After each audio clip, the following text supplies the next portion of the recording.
So ito na yung naghihintay kami guys sa aming numbers kasi each of us upon registering is given a number. So dito kami after the orientation there sa taas, yan, may hagdanan. Dito na kami sa baba. May mga chairs dyan. O, tingnan nyo. Ang dami-daming tao na naghihintay. May mga bakanting upuan. Nandun na yan. Tinawag na yung mga numbers nila. Ayan kami naghihintay.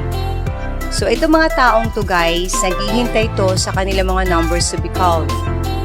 And as soon as your number is called, syempre, pupunta ka na doon sa kung saan nandun na yung boat. So, ito na yung bangka na magdadala sa amin doon sa kung saan nandun si whale shark. So, kagaya na nga sinabi ko earlier, as soon as your number is called, dito ka na pupunta. Ayan. Pagdating namin dyan, dito kami sa may harap ng bangkang to, hindi na namin video. Ayan, nandyan na yung mga kagagaling na nila yan doon sa whale shark watching. Ayan. Dami-dami nila, ito na nga kami. Papunta na nga kami doon sa mismong lugar na kung saan nandun yung mga whale shark. So, ang dami-daming bangka din doon, doon sa kung saan pupuntahan namin. So, nakikita nyo, andyan kami, Hello! Hi! Ayan. Ang ganda ng Oslo. Ayan. Ako, yung dagat, guys, nakakatakot din, Sobrang green na, So, it indicates na talagang malalim na. Siyempre, nandyan na si whale shark, Malalim kasi talaga yung dapat lagyan ng isang malaking isda, kagaya ng isang itanding sa Tagalog na. At swerte naman kami kasi 6 lang kami sa bangkang ito. Unlike the other boats, ang dami-dami nila. Kagaya nung nakita natin kanina na katatapos lang nilang nagwi-whale shark watching, ang dami-dami nila. Sa amin, wow, thank God. 6 lang kami sa bangkang ito, guys. Sobrang swerte namin. Ayan, ganda ng Oslo, Ayan yung galing kami, doon. Ganda. Tapos ang init-init niyan, guys, Tirik-tirik ng araw niyan. That's around 9 o'clock in the morning. Siyempre, bawal yung sunblock kasi. Bawal talaga, guys, kung pupunta kayo sa Oslo, bawal ang sunblock. Yun, sa orientation, sinasabi yan. Kasi naapektuhan si whale shark. Hindi pwede. Oo nga naman. You just have to remove it. Oo. By going to the shower, yun. Kung nagsasunblock ka na, oo. Ayan, nagsasagwan na sina kuya. May guide kasi, guys. Tapos, 150 yung bayad namin dito para sa GoPro camera. Meron naman kaming action cam, kaya lang, medyo pa-low-band na So, doon na namin, ginamit na namin yung GoPro nila. Tapos, ang ganda kasi sila mismo yung magdidirect sa'yo. Kukuha ng video sa ilalim ng dagat with a whale shark. Oo, sulit na. Ito na yung bangka namin. Ito na yung hagdanan, binaba na ni na kuya. Ayan na, wow, andyan na, exciting. Alam nyo guys, napakalamig ng tubig dito. Ayan na si whale, wow, hi whale shark. Ang laki niyan guys, sa personal, mind you. Ang laki niyan. Nakakatakot talaga siya, Ang dami-daming maliliit din na isda, sumusunod sa kanya. Hello, ayan. Ang nagbi-video niyan guys, si Herbert. Kasi nga, may konting battery pa yung aming action cam.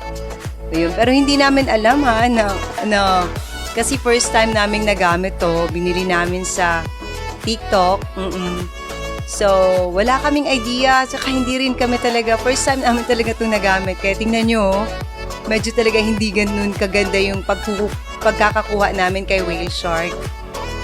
Kasi we are not aware na nag-record na pala siya. Oo, hindi kasi namin yung na-practice At kung nandun ka guys, kung nandito ka na, dahil sa napakatirik ng araw, hindi clear ba? Hindi klaro yung kanyang light. Oo, sa camera mismo. I don't know with the GoPro ha. O siguro sanayan lang yan. Sa amin, hindi pa kami sanay eh. Oo. Ayan na si Herberto. Ayan. Talagang kinakapture niya si whale shark. At thankfully, na-capture naman namin. Oo. Ngayon lang nga namin nakita eh. Ngayon lang din namin nalaman na, wow, na-capture niyo pala. Wow. Kaya tingnan niyo guys, parang ang gulo ng video, no? Kasi nga, dala-dala siya ng camera na hindi unaware na on pa pala yun. Akala namin palobat na. Eh, palobat naman talaga siya. Kaya lang, hindi namin alam na hindi pa siya, na on pa siya, hindi pa siya lowbat. Oo. Ayan, nakukuha naman namin. Swerte naman kami at talagang nakuna namin si whale shark. Ayan, ang laki niya guys. Ayan.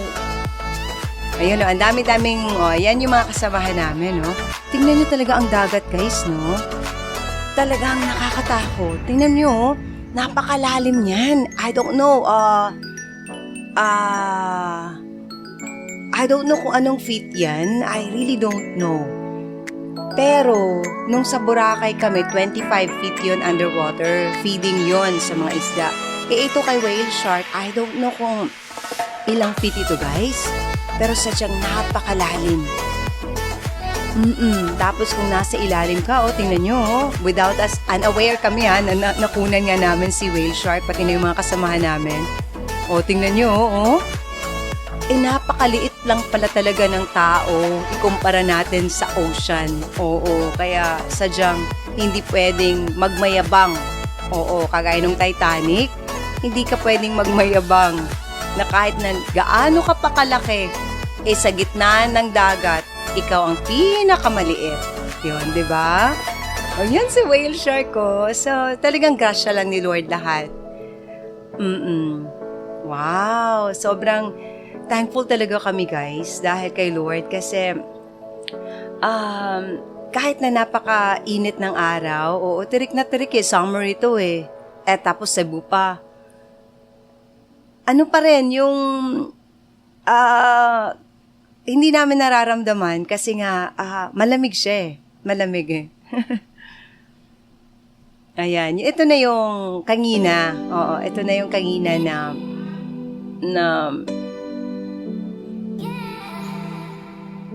ito na yon. Ito na yung pwenesto na ni Kuya. Ito na yung yan yung tawag niyan, yung linya. Nakita nyo yan, guys? Yun yung linya kung saan hindi ka na pwedeng do not go beyond kasi hindi na pwedeng lumampas ka sa linyang yan. Kasi wala na sigurong net yan. Paano kung, makakapasok talaga yung shark? Ito killer shark na yun. Ito friendly shark. Ito si whale shark Oo, so hanggang dyan lang yung nilagay ng bangka. Doon lang talaga kami tumambay. Oo. Sa may mismong linya na yan. Tapos, ayan ang dami-dami ng mga bangka dyan. Yan sila. Yung mga turista din yan, guys. Nagwi-whale shark watching. At syempre, kada boat, andyan din si whale shark. Kasi, meron kasi din nagpapakain sa kanya sa kanila ng shrimps. Shrimps pala ang kinakain ng mga butanding na to. Oo, nakikita namin while we're there. Talagang yung bang lagi siyang binibigyan. Lagi siyang pinapakain, hinahagisan ng shrimps. Tapos kumakain na uli siya. Tapos lumalangoy na naman. Tapos nandun na naman sa ilalim, si whale shark. Wow! Andiyan na kami, So paano pa lang kami niyan pinwesto pa lang ni na Kuya, yung guide namin, yung bangka. At hindi pa nila nilagay yung hagdanan para kung saan doon kami dadaan para makalangoy. Diyan mismo sa dagat. Bababa kami. No, tingnan nyo yung camera namin, no. At least hindi namin alam, nagre-record pala siya. Ayan. O, ako na yung humawak ng GoPro, ng action cam na yan, hindi ko pa rin naman alam. Ayan, si whale shark. Hello! Ang liit talaga ng tao, guys, no? Ikumpara mo sa isang whale shark. Or ikumpara mo sa kahit na anong napakalaking, naglalakihang isda sa dagat na ginawa ni Lord. Hi, thankful kami. What a fun experience talaga. It was really a fantastic adventure that we just had in Oslo. And thank you Lord talaga for this opportunity. Uy, hindi natin alam, no, kung makakabalik pa tayo. So let's just enjoy every moment that the Lord has given us. Thank you Lord for Oslo. Thank you Whale Shark.